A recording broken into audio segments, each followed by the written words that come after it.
All right. Well, thank you, Mohammed, for having me and giving me the opportunity to share with you guys some ideas. And also, I'd like to thank Rupert that's on the line here because he introduced me to Mohammed, and Mohammed and I just clicked.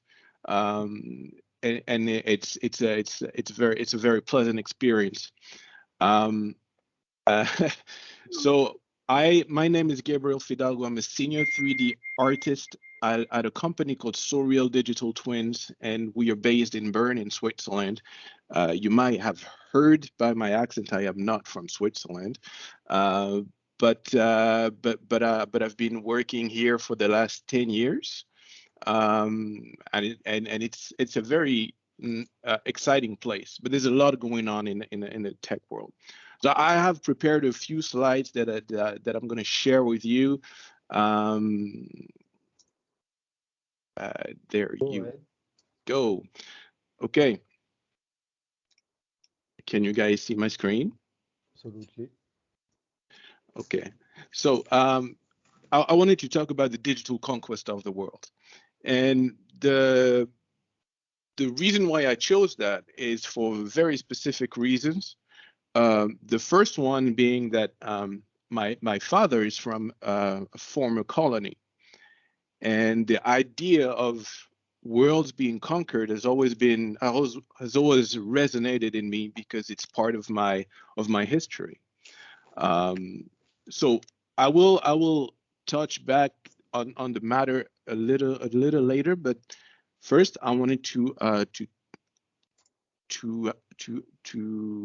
get to the next slides.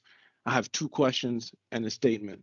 And the first one is, do we have needs that only a metaverse would meet? And and I think that's an interesting question to wonder. It sounds a little skeptical, a little cynical. I agree, uh, but as a designer, I'm always also playing the devil's advocate, because it always helps us to make a better product in the end. So, uh, do we have needs that only a metaverse would meet? So, I think we have created a myriad of ways that today we can consume, we can experience. We made the world smaller with internet. Um, However, I see ways that a metaverse could help us make the world even smaller, or if not smaller, easier. Will make life easier for a lot of people. I'm thinking of experiences that could be developed to help people who cannot travel, who do not have access to education, who do not have the freedom of speech.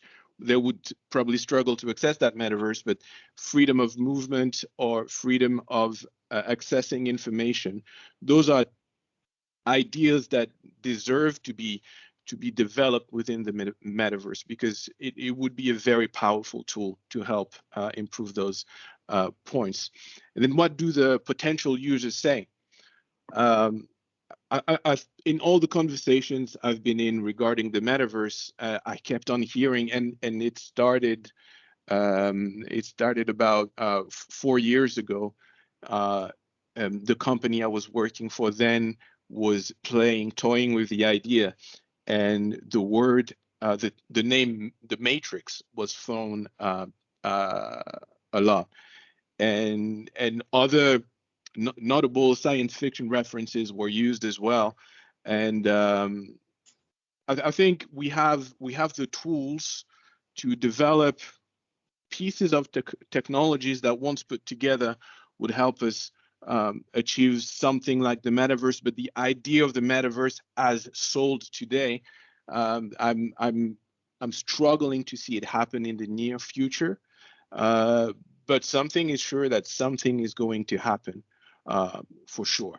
And then once it's there, this metaverse should be a place to experiment things and not to consume, because that's why the subtitle of my presentation is "When Tech Giants Start Looking Like Supervillains," is that because their design or their idea of the metaverse is not a place to make life better, is a place where we could consume differently. So they sell it as something that could enhance or help us in our daily struggle for little things. But in the end of the day, the motivation, the goal remains the same, is to make more bucks. Okay, and so there's this concept that I always use, that I throw at everybody's face at work when they start talking nonsense about the metaverse, is let's not reinvent the wheel. Okay, so we have video games. Video games are metaverses. If you've played an MMO, if you've played online, if you played large open world games, there are metaverses. There are literally things happening. If you've played GTA 5 or Red Dead Redemption or other games, there are so many things happening at the same time, so many transactions only happening there, that, you know, they are, in a way, their own metaverses. They have their virtual economy.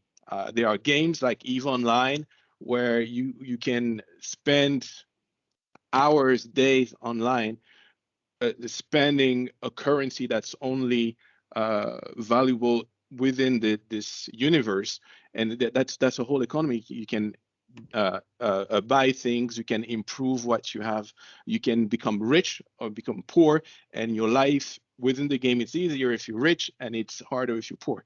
Kind of a reflection of our life here. So it's in a way, they are metaverses. Another topic when it comes to metaverses is avatars, and it's also in the conversation with NFTs and etc. Avatars. So same. Have you played The Sims? Avatars have been around forever, and if you play in The Sims, it's not as connected as the metaverse, granted, but your avatar is yours and it's there. So it's just an evolution of that idea. And video games do not have NFTs, but that's what I was saying before. Your avatar is yours, it's unique, and no one can take it from you. So that's one of the ideas I want I want us to think about when we're talking about the metaverse and how it's going to make everything better and more unique. The ideas have been there before, the technology, not necessarily. So the metaverse is also it's easy to say that the metaverse is simply live gamified, but it's the direction it's taking. Okay, so now the core of my message, the colonizers mentality. So and maybe that's going to offend some people. I don't know. Maybe not. But let's go for it. Colonization, the idea of colonization was to make the world bigger and the richer richer, right? So Europe was the center of the world. I'm talking about the West here, our context. It was the center of the world, and we found out that there were gold in some places and some other very valuable things elsewhere, but the people were not using them properly. So the idea of the colonization was to, I will take what you have, use it properly, you don't understand its value.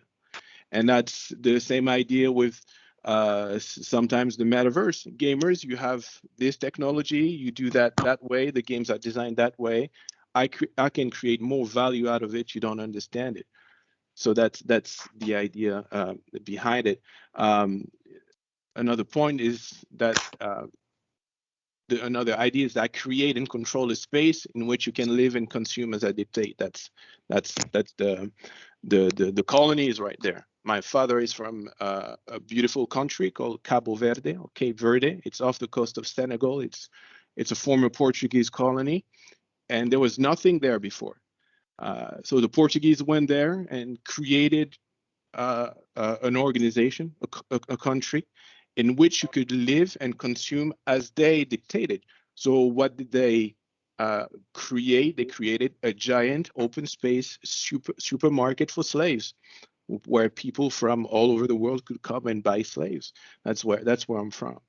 So that's another. It's a little radical. It's a little radical way of thinking about it. But I like to push things, once again, to see how far a concept, an idea could go, and make it better in the long run. I think with the two presentations we had before on ethics and inclusiveness, we have to think if there are schemes or patterns we are reproducing today, schemes of patterns that have been used in the past in history. And my work as an artist and a designer is to study the past, is to study history and see if we're not, taking a similar path. And sometimes I feel like we are, like with the metaverse, I feel like we could be heading down a very dark path. And that's why I'm really happy that we have a thought-provoking designers and developers and beautiful people like the two presentations we had before that make sure we're doing the right thing.